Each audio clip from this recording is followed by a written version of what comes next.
Alright, so the other day I made a video talking about how the Cleveland Cavaliers were reportedly interested in signing Kelly Oubre and Christian Wood to the mid-level exception, and you guys seem to like it. A lot of people were, a lot of people are talking about this right now on a potential on who the Cavaliers are going to fill out their 14th and 15th roster spot with, and it is being reported by Chris Fedor that the Cavaliers are yet again interested in someone else, this time of course being PJ Washington from the Charlotte Hornets. Again, a very weird case. I feel like a lot of people really don't know what's going to be going on with PJ Washington, just based on the fact that he hasn't been re-signed yet. He's restricted, but the Charlotte Hornets really don't have a lot of money going around. It doesn't seem like they want to sign a player like PJ Washington to this long-term deal.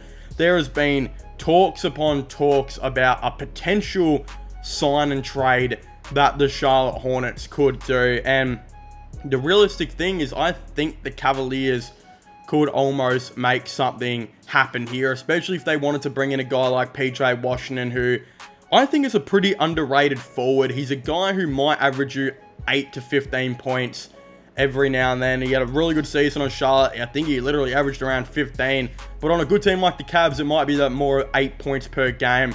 On good three-point shooting, while I think being considered a relatively okay defender.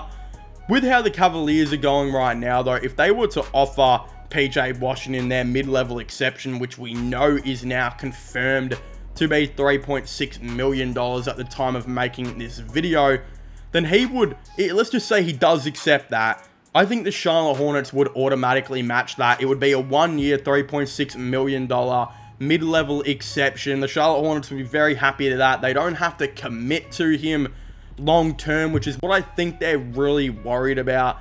I think they want to see how he goes in this new lineup before making any rash or big decisions. Even though a lot of people will say the Charlotte Hornets did not improve this offseason, the realistic thing is they did. They brought in a guy who probably should have been an all-star in Miles Bridges. Again, we know he missed a whole entire year, but he's back now on a 1-year, $7 million or so type deal with Charlotte. You bring in a guy who was practically once nearly an all-star. You also bring in Brandon Miller now, who is going to help out this team quite a bit, I think.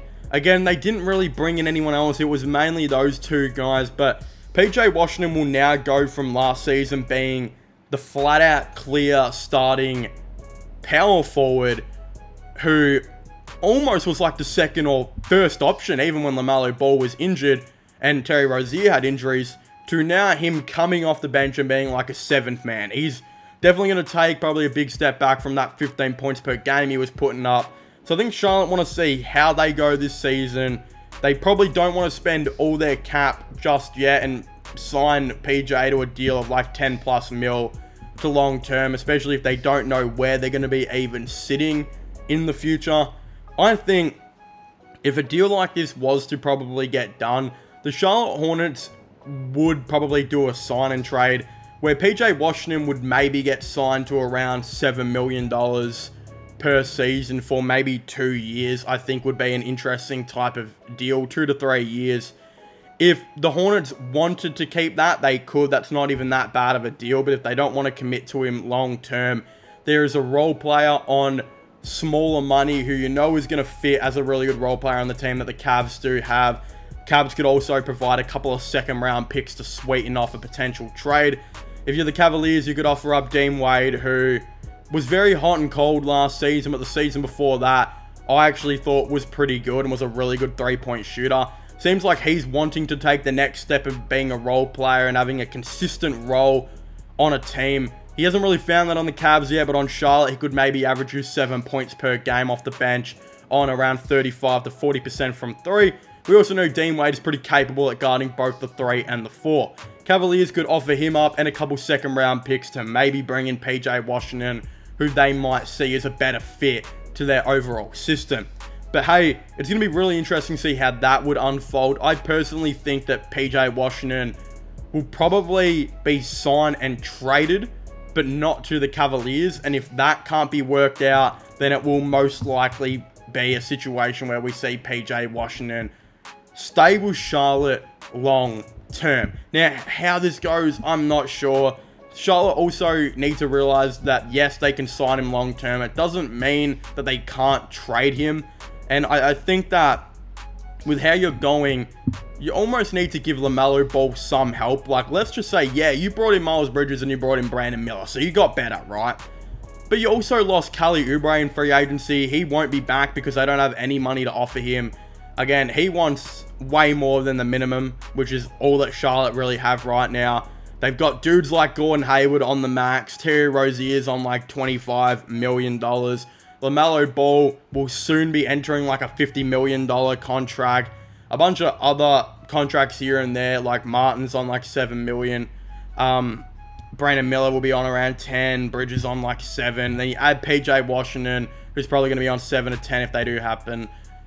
You're probably not going to see Kelly Oubre back on this team. And I feel like if you lose Kelly Oubre, that's fine and all. But you can't lose PJ Washington as well. Especially considering he's a restricted guy. Like, he's a restricted guy who you can bring back for free. It's not that complicated.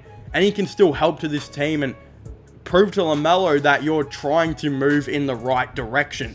And again, if they don't want to and they want to maybe get a better pick for next season, and I don't know, their plan is to still maybe keep some cap space for the next off season, that's cool and all. How that will all unfold, I'm really not too sure. But yeah, if you're the Cavaliers, I do think PJ Washington would low-key be a pretty nice addition to this team. Again, I do think you've got a 14th and 15th roster spot open if you're the Cavs. But the reality is, this would probably be a sign and trade, I think, because I still don't think he'll accept the $3.6 million mid-level exception. So it would probably be Dean Wade and a couple second-round picks if you were to somewhat make this happen, which I think is a pretty good deal for both. And if you're the Cavaliers, you move on from Dean Wade, who hasn't really fit into your team, and you, of course, still keep that 14th and 15th roster spot open, where you can pretty much bring in potentially a Sam Merrill, offer Kelly Oubre that mid-level maybe, offer a Christian Wood that mid-level, or offer someone else a mid-level exception, whoever it might be, right? Pretty good option if you're the Cavaliers, and you'd be looking at a really, really good team. Of course, Garland, Spider Mitchell, Isaac Okoro, Mobley, and Allen as your 5. Max Strus, George Niang. I think Sam Merrill might be on the team. Ricky Rubio, Karis LeVert, potentially a PJ Washington, Imani Bates, and of course those 2 other guys that you will hopefully go and bring in, potentially maybe a Danny Green, maybe a Kelly Oubre, maybe a Christian Wood. Who even knows at this point who they're going to sign? It sounds like a really good idea if you're the Cleveland Cavaliers to at least talk to PJ Washington and see if you can add him to the bench. A really good 3-point shooter. He adds extra size onto this team. And yeah, I think it would be an interesting one. He might not be the center. Again, I also forgot to mention Damian Jones and Ty Jerome earlier. You still might need to bring in another center.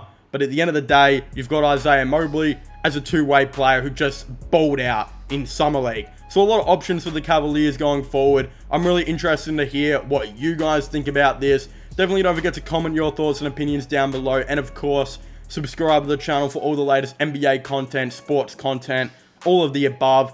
Don't forget to subscribe to my gaming channel and my IRL/vlog channel as well, which will also be linked in the description down below. But as I was saying, please make sure to leave a like, subscribe, and comment, and I'll see you guys next time. Goodbye.